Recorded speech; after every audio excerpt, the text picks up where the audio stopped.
Mediasi dengan Angga Wijaya gagal. Dewi Persik justru lega. Ada apa? Penyanyi Dewi Persik ngaku lega setelah mediasi dengan Angga Wijaya gagal dilakukan. Dewi Persik telah menjalani mediasi perceraiannya dengan Angga Wijaya pada Senin tanggal 4 Juli tahun 2022.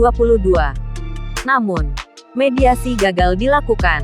Setelah mediasi gagal, Dewi Persik justru mengaku lega. Dikutip dalam kanal YouTube Trans TV Official di acara Pagi-Pagi Ambyar, Selasa tanggal 5 Juli tahun 2022, Dewi Persik membeberkan alasannya. Sehingga, mediasi dengan Angga Wijaya sudah pernah dilakukan sebelum gugatan cerai dilayangkan. Dewi Persik mengaku hanya bisa menerima keputusan Angga Wijaya. Dewi Persik juga mengaku bahwa perceraiannya ini adalah ujian yang cukup berat. Sementara itu, Dewi Persik bersikap tegar selama sidang perceraian berlangsung. Dewi Persik sama sekali tidak menangis saat di hadapan hakim dan suaminya, Angga Wijaya. Namun setelah sidang selesai, perempuan yang disapa Mami DP itu menangis di dalam mobilnya. Saat itu, Dewi Persik yakin bahwa Sang Pencipta telah mempersiapkan hadiah untuknya. Sehingga, ia merasa tegar menerima kenyataannya ini. Saat mediasi berlangsung, Dewi Persik dan Angga Wijaya diminta untuk mengingat peristiwa indah dalam pernikahannya.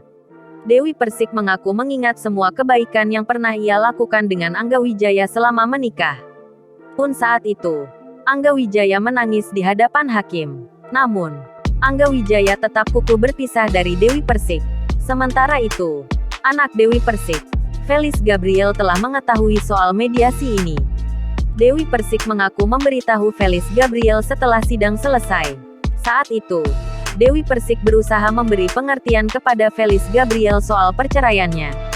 Dewi Persik pun membeberkan pesan menohok dari Felis Gabriel. Selain itu, Felis Gabriel meminta Dewi Persik tetap tegar menghadapi cobaan hidupnya. Felis Gabriel juga mengaku ingin cepat dewasa supaya meringankan beban Dewi Persik. Kemudian, Dewi Persik memuji sikap dewasa sang anak. Sambil meneteskan air mata, Dewi Persik mengucapkan syukur kepada Sang Pencipta. Dewi mengatakan bahwa selama ini Felis Gabriel tak pernah menyakiti hatinya. Jangan lupa subscribe, share, komen, dan like ya!